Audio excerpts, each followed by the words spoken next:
shield जितेको उपलक्ष्यमा यहाँ पार्टी हुँदैछ हाम्रो स्कुलमा खसी काटिएको छ तपाईँको छ यहाँ ल हेरौँ यता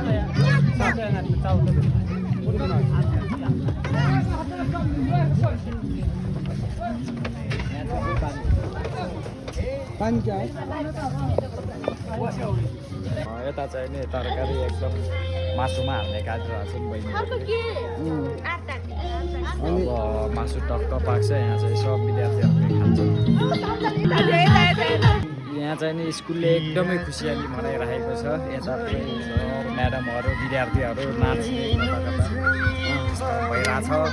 एकदम राम्रो हुन्छ अर्कोचोटि पनि हामीले सिधा हातमा लिने आशा राखेको छौँ स्कुलमा चाहिँ नि विद्यार्थी करिब 150 जना जति छन् त्यो भएर चाहिँ अब खसी 3-3वटा ढालेको छ आज चाहिँ नि निकै खुसियाली मनाइरहेको छ यो ज्योतिको सिल्ड उचालेको छ विद्यालयले अब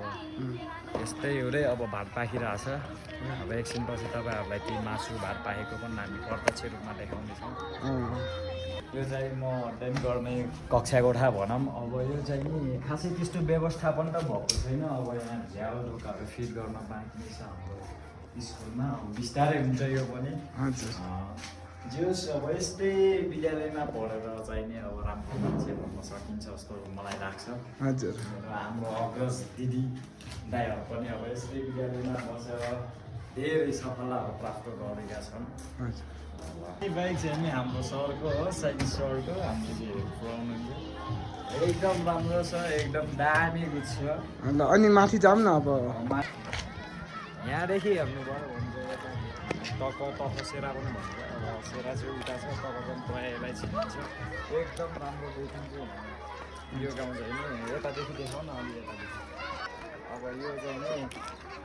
आविका भाइ बहिनीहरू आइपुगेका छन् यहाँ सिल्डको अब त्यही पार्टी खाना हो सबैजना खुसीको लागि पार्टी चाहिँ खाइन्छ अब यता देख्न सक्नुहुन्छ पछाडि हाम्रो यो नर्सिङ बुकी भन्छ यसलाई चाहिँ नि बुकी एकदमै हाइटमा पर्छ यो अब तपाईँहरूलाई थाहा छँदैछ पूर्वी रुकुम भनेको एकदम हिमाली जिल्ला हो है अनि यो बेन्चहरू चाहिँ यहाँ किन राख्नु भएको छ यो बेन्च चाहिँ नि अब हिउँदामा विद्यार्थीहरूलाई हाम्रै बेन्च हो अब तल बस्दाखेरि चाहिँ नि अलिक चिसो भएको कारणले माथि छतमा घाम लाग्छ बिहान पक्क चिसो हुन्छ त्यही भएर चाहिँ नि यो बेन्चहरू यहाँ बस्नको लागि माथि राखेको तलै बस्छन् किनभने उनीहरू त अलिक ठुला छन् नि त्यही भएर जाडो पनि हुन्न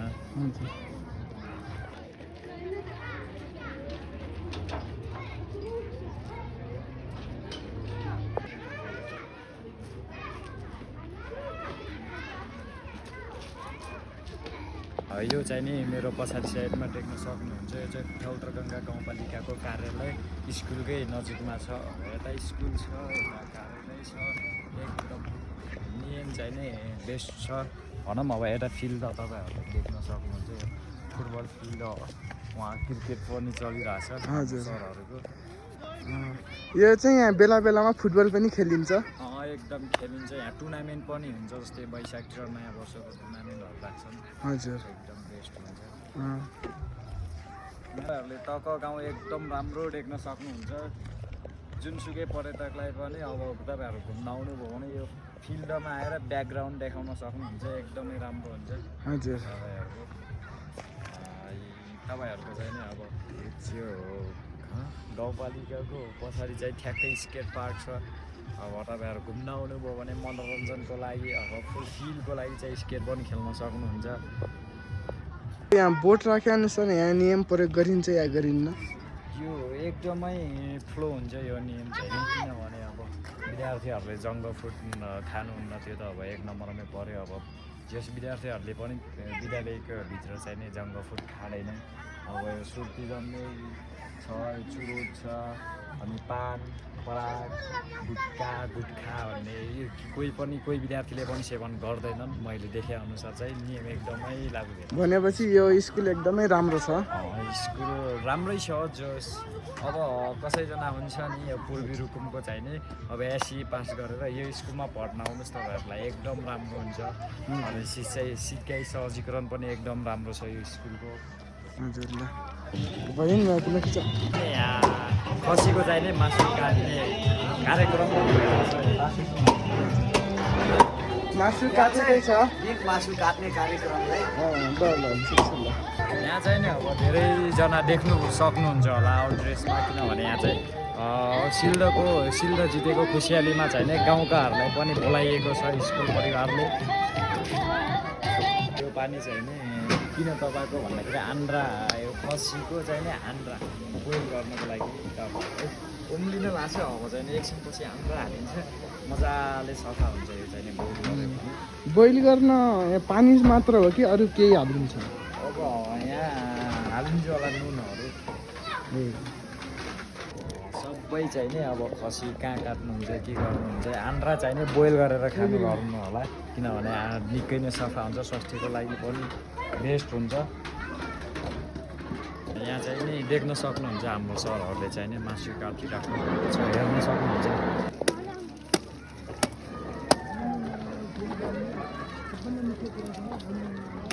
यो चाहिँ नि दिउँसो चाहिँ नि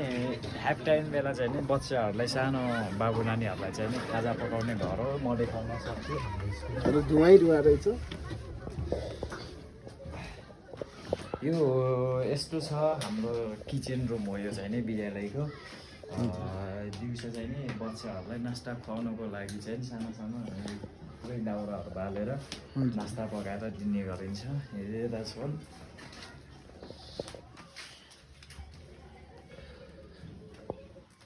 हल्का त्यो डुवाउनु भएको कारणले चाहिँ नि हामी धेरै देखाउन सकेनौँ क्षमा प्राप्त गीत बजाइहाल्नुहोस् त म गीत बजाउँछु है त जे अब अप्सराको जस्तै छ